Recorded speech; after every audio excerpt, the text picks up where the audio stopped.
The C8 is nothing like Absolute's previous controllers. Inlaid with lots of RGB, including the Absolute logo down here in the corner, more connection options, turbo features, removable faceplate, additional ML and MR buttons here on the bottom, and a more professional fit and finish amongst other upgrades. What's going on today, Internet? Selfish here with Retrospect, and today we're going to check out the C8 from Absolute and find out how it quickly became my son's favorite controller. Let's take a look.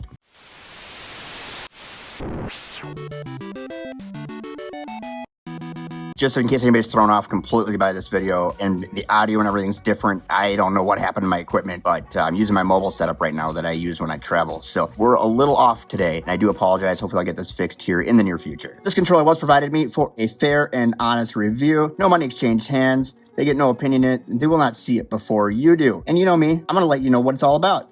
So let's take a look. All right, let's open up this C8 controller. Now, Absolute doesn't spend a ton of money on their packaging, which I think is okay because they save that money and they use it in order to create better products. We do have a nice origami accordion, which is more of like an origami flip book. We do have a dock that came with it. We'll get the controller out of the way. And then we will take a look at the USB cable. This can be used for charging and or for gaming if you want to hook it into your system and game with a cable instead of going wireless. This is an A to C cable that they include in the box. We also have some stick caps that are actually taller, so that'll be good for first-person shooters and racing games, as well as a dongle for the 2.4 gigahertz connection. Take the controller out of the packaging here real quick. Just make sure everything on the controller is looking good. Everything so far, inspection-wise, looks pretty well. I don't see any cracks or anything like that. We're going to pull these little covers off here so we can actually make sure the sticks feel good. Check out the buttons, the sticks, all that kind of stuff that we normally do when we do an unboxing. And everything here, fit and finish, is looking pretty snazzy. Well done. Good presentation.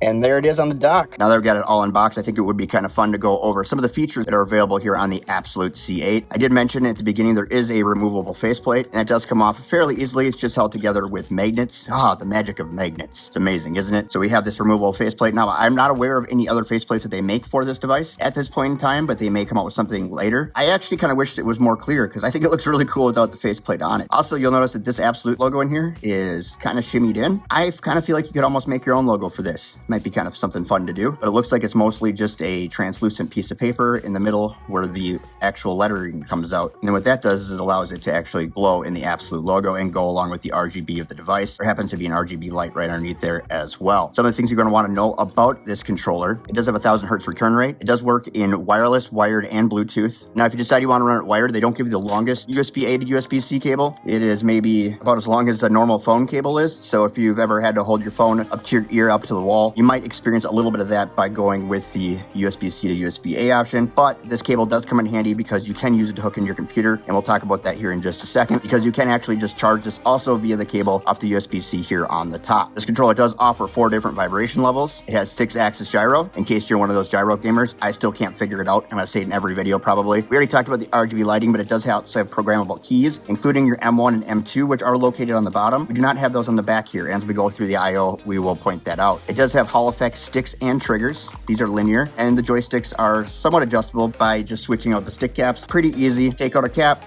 put a new cap in. This will give you a better ability for things like first-person shooters and racing games if you want a tighter turn radius, or if you just like taller joysticks. Personally, unless I'm playing a first-person shooter, I do like to keep with the normal height joysticks, but that is an option, and you don't have to go out and buy towers. Now, I guess one thing you might have noticed is these do have slip rings, both the tall and the short, and what these do is actually allow for less friction with this friction ring that goes around here, which is what lights up along with the ring on here. You don't have to worry about burrs and things in the plastic, and you don't have to worry about wearing down so much over time. There are 3 adjustable turbo features in this, and it does come with this dock here. Now we're going to go over the I/O of the device real quick, and then we'll talk a little bit about the dock. So we will start on the top like we always do. We do have our bumpers and triggers. We do obviously have some micro switches in there, and we have our triggers. And then we also have a C-hole, which can be used for charging if you do not want to use the dock. I don't know why you wouldn't want to, unless you don't have room for it. I much prefer to use the dock. Sometimes you just have a single Type-C cable sticking out that maybe you use for charging all of your chargers. On the back here, there's not a whole lot to see, except for right down here, we do have spots for pogo pins, and that again is for the charging mechanism. When you do set this onto the dock, it latches into those pogo pins right there on the bottom.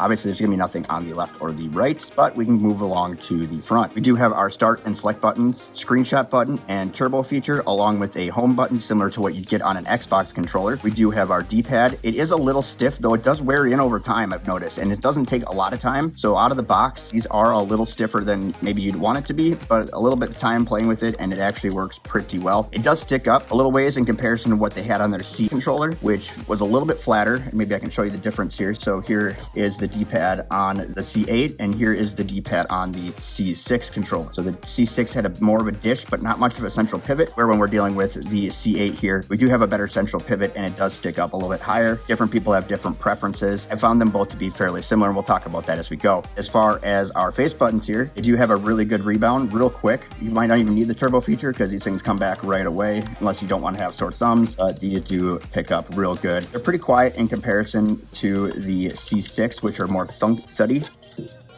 where these are a little bit smoother, and they are clear, which is kind of cool. They got a good finish to them, and they're not slippery, but they feel good. And then we do have our joysticks here, and again, these are going to be Hall effect joysticks with the removable stick tops, and these do feel nice as well. I do like the grip on these. I do like a concave joystick, so I do like it when they go in. You'll see those concave ones on more higher-end devices. These are closer to the Xbox style stick caps, where the Xbox actually does still have that dish in the middle, but it also is more textured on the outside. You're getting a lot of that in the stick cap here. I wonder if these will fit right on. So about the same size stick cap as an Xbox as well. So that kind of goes over the I/O there for you, and everything. We kind of just need to know where all the buttons and everything are. Full disclosure though, I actually was a little hesitant on checking out the C8 controller after checking out the C6. Now the C6 is actually a relatively good controller, and it fits right within a niche price bracket. So I think it kind of was a good introductory for them into controllers, because they made this, and then the S9 came out with some upgrades of things that people thought that they wanted on the C6. But the only thing I don't really like about the C6 personally is it's not made for adult hands. This fits great in the hands of my kids, but it is kind of cramped for an adult to play,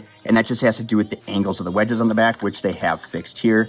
They fanned it out a little bit more and also separated a little bit more. If you take a look, you actually have more room between the hand grips on the new one than you did on the other one. That made a big difference for me. So this actually is like a hallelujah moment, and I'm really enjoying how this feels in the hands. And some of the things that I did kind of talk about before, but some things that are a lot different about this than what were on the C6 as well. They inlaid all that RGB into it, including their logo. They have more connection options with this than they did on the C6. The removable faceplate, these M buttons down here on the bottom, which are a change. Instead of having back buttons back here on your grips, they went with these M buttons. I know they're trying to be different. Now, it's not all rainbows and butterflies, but Absolute really stepped up into a very competitive market, and they have a real competitor right here. Now we'll get a little bit more into talking about the ML and MR buttons down here on the bottom of the controller. Engineering has also put cutouts for these in the dock, and so when you do dock it, they're not in the way. I think typically they're on the back just so they aren't in the way when you do things like dock them. But in this particular case, their engineering department was smart, and they actually made it so you're not hitting those buttons when you put it in the dock. But instead of being on the back and being located here below the joysticks on the face, they do operate differently as well. And I'm gonna have to be absolutely honest, this is the worst place I think that you can put these buttons. I just noticed that a couple other controller manufacturers are starting to experiment with buttons down here. And I know that you wanna be different than your competitors, but I have a really hard time hitting these buttons down here. I rarely use the ones on the back though, so that really doesn't matter much to me. But if I was a person that used these buttons a lot,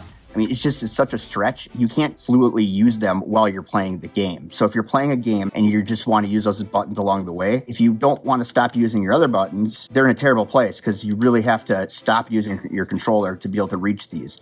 And the left hand is really a stretch, especially if you're using the joysticks instead of the D-pad. If you're doing something with a joystick and you want to try to hit this ML button, really does create like a finger salad trying to use the ML and MR buttons down here. They're just not in a good place. You can't fluently use them while you're playing a game. And even if you want to use them, you do have to reposition your hands. Now, again, I don't use them very often. And so I'm not using this controller for games that I would use the back buttons on, particularly anything I'd probably play with Steam. But if you are a person that normally uses the back buttons back here, might be a disqualifying factor for you. Now, I had just mentioned how the ML and MR buttons do fit nicely into this charging dock here. So let's talk about this dock here a little bit. This is very much like the 8-bit Do Ultimate dock. In fact, I'm sure it took direct inspiration from that with the addition of these extra cutouts that we just mentioned. One thing that's really nice about this dock though is there's one thing that I really absolutely hate about using wireless controllers on a PC especially, but even sometimes on console builds, is having to crawl around and try to find those USB ports on the back in order to plug in your dongle. This dock takes that away, and it actually adds a feature at the same time. What you can do, you could still plug it in that way if you wanted to, and every time you want to move it or play with it different system, you're going to find yourself plugging that back in again. Or, so one thing that's really nice about this dock is that you can plug it right in. But unlike the picture in here where it shows the texture on the top, it actually goes on the bottom. So where you have all these bumps, you're going to put them on the bottom. Easiest way to do this is literally just to kind of go in at an angle like this and pop it right in. And now when you plug it in, you're just plugging in the USB-C cable into your computer or game system, and you don't have to move the whole dock. So here we can be docked up. And if you leave this somewhere like on your desk or something like that, or outside of your game cabinet, this now becomes an antenna as well, because now you're actually moving that dongle closer to you and away from interference. So say you put this on your entertainment center next to your TV, it's out in an open space. Now you have less interference, and you also have an antenna, which is going to give you better connectivity. I think it's a genius thing. I don't know why every company doesn't do this. It's been something that I've been wanting companies to do for a long time, and Abxylute has taken upon themselves to do that and add it right in. And I think that that is fantastic. And if you didn't catch it, that dongle is a 2.4 gigahertz dongle, so you're going to get less interference and less latency than you would if you were to run Bluetooth. As far as fit and finish of the controller itself, it does have a very smooth, clear finish. And by clear, I mean, obviously, everything's kind of opaque, but it is a very smooth controller, no rough edges. You don't have the rubber grips you see on a lot of controllers or the texture on the back, which could be a problem for some people. It doesn't bother me because I don't really get sweaty hands, but you also don't need sweaty hands for this controller to drive you insane if you have OCD, because it gets full of fingerprints. So I tend to find myself pulling the top off and just wiping it down every once in a while. If you're not willing to have a cloth around and you're OCD about stuff like this again might not be the right controller for you. But one thing that I think is really cool about the fit and finish on this is a lot of times when you see controllers that are kind of gimmicky and clear and things like that, they're not either very comfortable or they're just not good controllers. Sometimes it kind of is a demonstration of something that maybe we would call cheap or cheaply built, which is kind of odd because often translucent plastics are actually stronger because they need to be built stronger in order to not have any bending and flexing issues or cracking. So they tend to be actually stronger. But also the really kind of garbagey cheap companies also like to use those translucent colors in order to try to draw your attention. So I think in my mind, and I'm sure some of you, that makes you think it's going to be a really cheap feeling and cheap operating controller. Not the case here, which is great. I am kind of hoping they do come out with faceplates for this. They did come out with faceplates for the S9 controller. So I don't know if you've used the S9. I do have a video about it on my channel. If you want to take a look, I'll put a link down in my thingamabob for it. And my review of it actually is the pre-production model. Now that I have a production model, I'll go do a follow-up for it. But this is a great controller. And this is the actual production unit, just a little bit better. You can tell it's been getting used around the house. It's getting dirty. So that is a good controller. And they did make different faceplates for it. So I'm hoping here with the C8 that Abxylute will come out with different faceplates. I looked, I didn't see anything. I didn't look real hard or long though, so they could be there and I could have just missed it, but that would help with some of the fingerprinting and stuff like that if you went with a more solid colored faceplate for it. Now that's not gonna help with the back here, but again, I don't think it's that big of an issue. It's just a matter of keeping it clean. If you wanna hook it up something like the Nintendo Switch, all you're gonna do is go into this controller option right here, hit change grip order. You're gonna hold that home key, she's gonna blink rapidly. And there she is. Now, if you want to play a game or anything like that, you're going to be able to go through and you can go through your games menu, play any game that you want, just like you would anything else. Now, I will also show you how to put it into tablet mode. Now, if you decide you want to hook it into something like an Android tablet, something like that, you do have this option. It's pretty easy. This will still work also for your Android handhelds, like your Abxylute One, Abxylute One Pro, your AYN Odins, all that kind of stuff. It'll work the same way, but you're just going to go into your Bluetooth menu here. Now, what you're going to want to do is you want to hold the home button and X button, and it should parse these to 1 and 4, these lights on top. So now if we go under paired new device, it should come up as an Xbox controller, and there it is.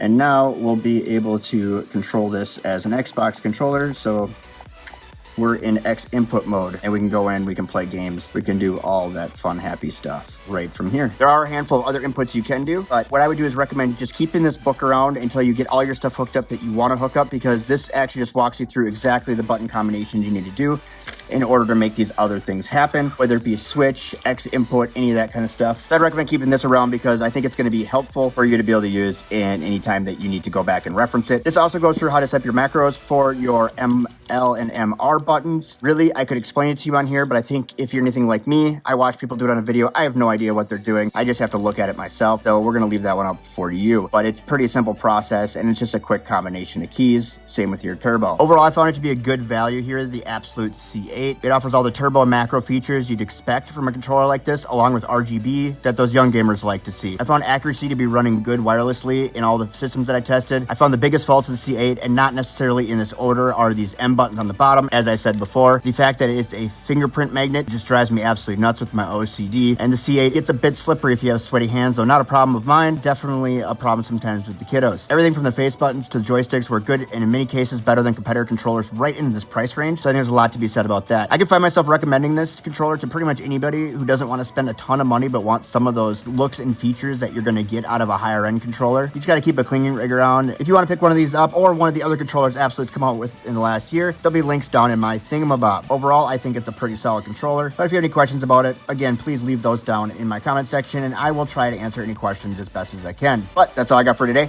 Remember to comment, rate, subscribe, share this video with your friends because sharing is caring. It also helps grow the channel. And check out one of these videos that YouTube is recommending for you. They know you better than I do, so I let them choose. So hopefully they got a video that you're going to like. Watch that one and do all the same rigmarole that you did on this one, because I really appreciate you. Thank you so much. That's all I got for today. Thanks for watching. Bye-bye.